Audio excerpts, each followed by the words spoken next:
ক্রেতার সেজে দোকানে এসে গহনা ও বাসনের দোকানের ক্যাশ বাক্স থেকে টাকা নিয়ে চম্পট দুই দুষ্কৃতী। সিসি ক্যামেরায় ধরা পড়ল দুষ্কৃতীদের পালিয়ে যাওয়ার ছবি।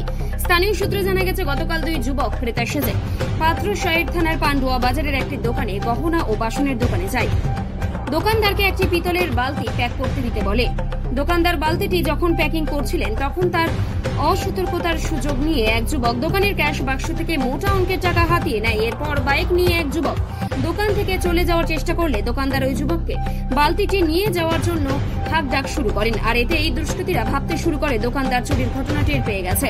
এরপরই তড়িঘড়ি এক দুষ্কৃতী বাইক নিয়ে এলাকা ছেড়ে পালানোর চেষ্টা করে। এরপর অপর দুষ্কৃতী ভয়ে চলন্ত সেই বাইকের পেছনে চাপার চেষ্টা করে, কিন্তু বাইকের গতি থাকায় চাপতে পারেনি ওই দুষ্কৃতী। চলন্ত বাইকের পেছন ধরে বেশ কিছুটা ভেস্টে যাওয়ার পর কোনো ক্রমে ওই বাইকে চেপে দুই দুষ্কৃতী পালিয়ে যেতে সমর্থ হয়।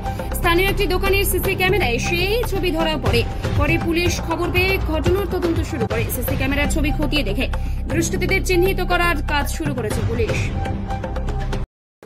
মানে আমি কালকে যথারীতি সময় যে সময় দোকান খুলি সেরকম প্রতিদিনের মতন কালকেও খুলি। দিয়ে কিছুক্ষণ পরেতে বাইরে থেকে দুজন কাস্টমার অ্যাপাচি সাদা গাড়ি নিয়ে এসে ওই সাইডে দাঁড় করিয়ে দোকানে ঢুকে তারপরেতে প্রথমে বললো যে একটি বালতি নেবো। আমার আরও কাস্টমার ছিল, তার দিকে ছেড়ে দিই প্রথমে।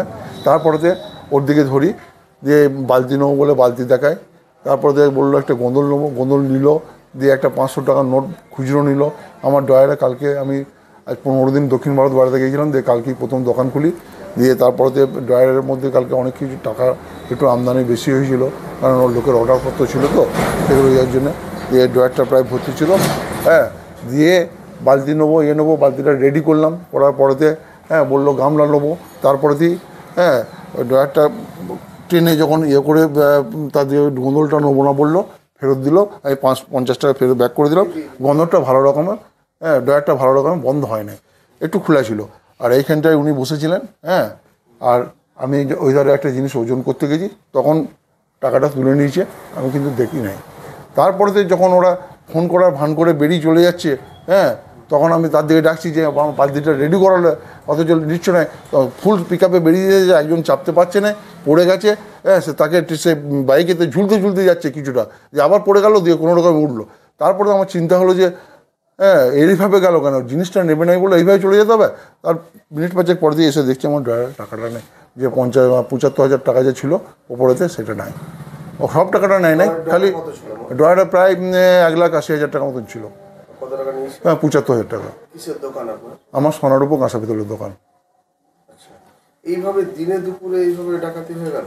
হ্যাঁ, আমি সঙ্গে সঙ্গে 10 মিনিট হবে, তার মধ্যে আমি এইখানে সামনে যে পুলিশ রয়েছে, ব্যাংকের নিচে সিভিক রয়েছে, রয়েছে, ওদেরকে জানালাম। ওনারা সঙ্গে সঙ্গে ফোন করলেন, দেখলাম। আমি বললো যে আমরা পেট্রোল গাড়ি দিয়ে বলেছি, পেট্রোল গাড়ি ধাওয়া করেছে। দিয়ে তারপরে বললো যে ওরা অন্য কোথাও নেমে গেছে, অন্য রাস্তা দিয়ে নেমে গেছে, দেখতে পাইনি। তারপর আমি আবার থানায় গেলাম যখন দুপুরবেলাতে, তখন বললো না, আমাদেরকে পেট্রোল গাড়িতে কোনো ফোন করে নেই, আমি ছিলাম। দিয়ে থানায় বড়োবাবুকে সব কিছু ডিটেলস বললাম। ডায়েরি করেছিস, বড়োবাবু এসে সিসিটিভি সব দেখেছেন। সব দোকানে ফুটেজ নিয়েছেন যাতে সিসিটিভি আছে। দিয়ে কি মোটামুটি নাম্বার অনেকটা উদ্ধার হয়েছে, গাড়ির নাম্বারটা। সম্পূর্ণ করতে পারে না বললো, পেন ড্রাইভে। হ্যাঁ, সিসিটিভি দেখতে পাওয়া যাচ্ছে যে পড়ে যাচ্ছে, আবার লাফিয়ে উঠতে যাচ্ছে, পড়ে যাচ্ছে, সেসব দেখতে পাওয়া যাচ্ছে। চিনতে পেরেছি বলতে এখানকার লোকাল কাস্টমার হলে তো চিনতে পারতাম। বাইরের ওরা এই মোটামুটি বাঁকুড়া জেলার বাইরে কিন্তু হবে না, যে তাদের কথার টান বাইরের কাস্টমার সে ধরনের নয়। কিন্তু কি মনে করছেন, নিরাপত্তার অভাব হচ্ছে এইভাবে দিনের বেলায় যদি এরকম হয়, তো নিরাপত্তার অভাব তো অবশ্যই। এই যে মনে করুন, এই দোকানে আমরা মালপত্র নিয়ে এইখানে এসে ব্যাগ নিয়ে ঢুকিয়ে করি, যে কোনো সময় তো কান থেকে কেড়ে নিয়ে চলে যেতে পারে।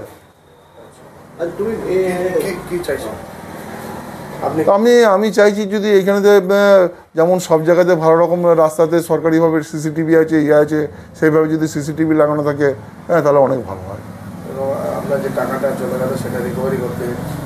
সেটা কীভাবে হবে আমি তো বুঝতে পারছি না। আমাকে বড়োবাবু তো বললেন যে চেষ্টা করছি করার। না না না না, আমার নাম রমাপ্রসাদ ঘোষ। আমার বাড়ি পাত্র সাহেব, কিন্তু পান্ডুয়ায় দোকান।